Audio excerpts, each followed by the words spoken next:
The Germans had identified, and this is the big problem that we have in the U.S., is the high security to separate the water systems.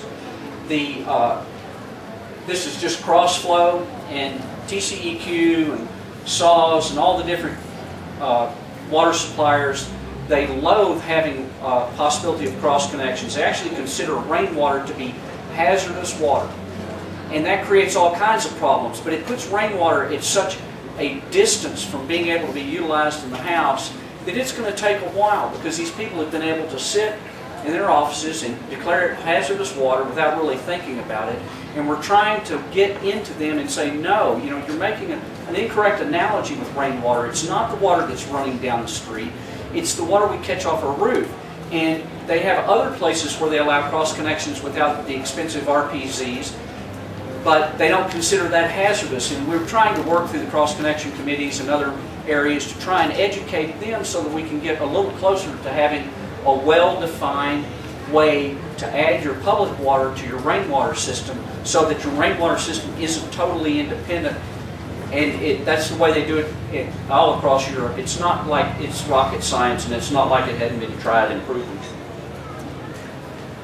Okay, and then they use signage. In Europe, they even use rainwater in their showers in gymnasiums. They'll go in. Rainwater is to the quality of bath water, which is to say, like lake water. You jump in the lake, you don't swim around and try and drink the whole thing. So you can safely take showers in it, and they do. So they just put signage up, and everybody knows, oh, that's rainwater. Well, I won't drink it. That's no problem. We've got it all around. Everybody knows what it is. So it is largely a part of educating the public. It's the black wire underneath. It's the black squiggly wire. I'm sorry. That's the electric wire for the solenoid. This is all electrically operated, so it has a sensor in the tank, and that's just an electric solenoid switch. This is just a function of where we're talking about the quality of the systems and their design. Before you're going to have the people widely accept rainwater, and for that matter have the politicians widely accept rainwater, you have to have a quality of design. Now, the two waters don't look the same, and they aren't. One of them is much clearer than the other one. The other one is discolored, but not for the reason you might think. The reason that it's discolored is because they did not do a good job of designing the system. Biologically, the waters are not that much different. But you're not going to want to have water in your house that already looks like it's been used. So the whole thing was for them to design a system that would provide consistent, clear water that would not be free of odor, that would be free of odor, and would be very low maintenance. Now they've also gone to some other, well, this is a slide's a little bit out of order, but they had a progression in filtration. The first filters were pot-type filters where it caught all of the material, and we see a lot of that type of thing here, where you'll have a basket that the leaves and everything fall into, and if you get a lot of leaves and a lot of sticks or dead birds, the baskets will fill up, and then you get a big rain, and you'll lose all your water, and if you don't climb up there when it's raining and cold and clean it out, you won't collect all your water. Well, this was the first initial idea about how filtration ought to be, and as they did their studies based upon their funding from the groundwater tax, they determined that a filtration like this, where the water could come through at an angle and the material could fall to the bottom, it would never stop up, and it gave you the high quality water that they were looking for. Wow, this is going much faster than I thought. Can you give an example of the low maintenance? Well, yeah, I'll show you some. I've got some examples of the filters at the end. They also had progression in the pumps, where if you look at the water and you pump the water off the bottom, well, that's where the dirtiest water is. So they quickly determined that you should really use something like a floating suction filter to get the water from above, so that the water doesn't come off the bottom, because that's where the dirtiest water is. The pumps can either be submersible with the floating filter, or any kind of centrifugal pump with the floating filter. There's a number of different ways this can be done. This was sort of an attempt to show the economics of rainwater. Because of the cost of installation, when you amortize it, your cost of water initially is quite high. But each year, as you amortize the cost of the water gets lower. The cost of the water gets lower. And as we all know, the price of water continues to go up, and I see no reason why it won't continue to increase over the years. There's nothing in the marketplace or the supply that I see that's going to create water at cheaper rates for anyone. Really, the Saws was talking about that they needed to raise their water rates, and I was telling them, well, you need to raise it for like everybody that's more than 10,000 gallons a month, because 10,000 gallons is much more than you would need to sustain, and then if people want to water their lawns, then they ought to pay for it. You could practically give away 10,000 gallons a month if you effectively tax the people that were using much more water. I've also had another thought kind of along the lines of this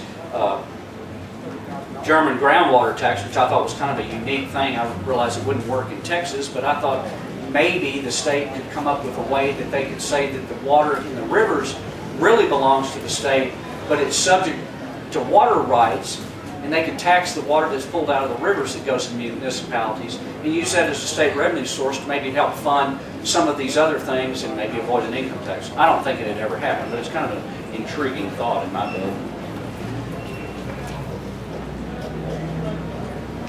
And we're paying, $3+ a gallon, 1,000 gallons, and bottled water may run $8 a gallon. What we're looking for is to get a standard and have the U.S. adopt consistent standards or processes so that we can cut out all, or not all, that's an unobtainable thing. We can cut out a lot of the bureaucratic impediments that there are to rainwater right now. You go to the state of Texas, well, you go to the feds, you start there. EPA, they've got their rules. States have their rules. Cities have their rules, and counties have their rules. And as I explained to Hans, because he kept thinking this was a very simple thing to get all these laws straightened out, I said, Hans, we have 254 counties in Texas. And each one of them will have a different way of looking at how you can deal with this. The state will pass some rules, county will pass some rules, and the city will pass some rules as well. I was just talking with a guy today, there's some scuttlebutt, I guess is the best way to put it, that Dallas requires a licensed plumber to install a rain barrel. And that seems ridiculous. Not only that, but apparently they require a licensed plumber and a permit to move a rain barrel. No. That's not true. That's not true? It used to be. Used to be. When did they change that? I need to get that straightened out. They've actually got that posted. When did that change? I think here with the last 2 months.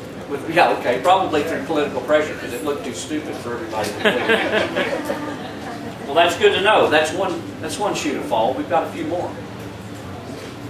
Now, they've also, Hans is kind of an interesting guy, and he's come up with this other thing. It really has to do more with hybrid systems, and I kind of hesitated to mention it, but some people may have heard about, their grandfather threw a silver dollar in the cistern, and that brother used to make the younger brother look down in there, thinking he was going to push him into the cistern. But there is some purification available from the use of silver. And what they're doing here is like in a commercial instance where they have a hybrid system where they have the tank in the ground and they pump the water into a tank in the building. Say in a school, that tank may sit in the school for 3 months during the summer and not have much water run through it. In a case like that, they're developing these clay balls with silver in them to put in those tanks to keep the water pure during the summer if it's sitting a long time. It's kind of an interesting concept. It does have validity. It'll be probably another 10 years after we get rainwater here before the U.S. will accept this sort of thing. But nevertheless, it's where they are in Europe, and they believe in it, and they're studying it as we speak, and implementing it for that matter. Now, this is basically the system that they came up with, which was after, I tell people in our country we have trouble changing oil in our car unless we have a light that tells us when to do it. So it's hard to tell people to go out and clean their tanks or clean out their filter basket or whatever. And my personal experience revolved around when I installed my system, I was using conventional wisdom with the first flush diverters and that type of device. Well, at first I was real excited because I said, I've got a rainwater system, this is great, it's August. Then I got to November and I thought, now I've got a rainwater system, it's November, it's 45 degrees and raining, what am I doing out here sliding around on all this slippery stuff trying to clean out my filters? Which eventually was what led me to the Germans and why I'm here today. They came up with this 4-step process, which basically starts out with pre-filtration. Now what this does is it goes between your roof and the cistern, and it removes everything bigger than like 400